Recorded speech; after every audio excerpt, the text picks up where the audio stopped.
საპარლამენტო დელეგაცია საქართველოში ოფიციალურ ვიზიტით არის ჩამოსული. ვიზიტის ფარგლებში გაიმართება 4 სესია. პირველი სესიის თემა საპარლამენტო კონტროლი იქნება, რომლის მთავარი მომხსენებელი შვედეთის საპარლამენტო დელეგაციის ხელმძღვანელი ლეონარ ლენმანკერი იქნება.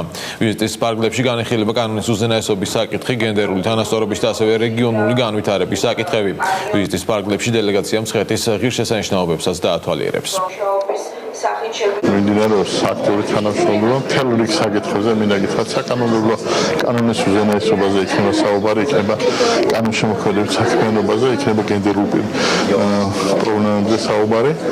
რა ვიცი, ძალიან ბევრი საკითხია, რომელშიც ბუნებრივია დახმარებას გვიწევენ შვედეთის პარლამენტი. ეს არის გაცვლითი პროგრამა შვედებსა და შვედეთის პარლამენტსა და საქართველოს პარლამენტს შორის, რომელიც უკვე 1 წელია მიმდინარეობს და ამ პროგრამის ფარგლებში ქართველი დეპუტატები სტუმრობდნენ შვედეთს გასულ წელს, ეხლა არის სტუმრობა შვედი დეპუტატების და განსაზღვრულია, ასე ვთქვათ, ორდღიანი ძალიან ინტენსიური სამუშაო, მათ შორის ჯგუფებში მუშაობა და ჩვენ სიამოვნებით გავეცნობით შვედი კოლეგების გამოცდილებას.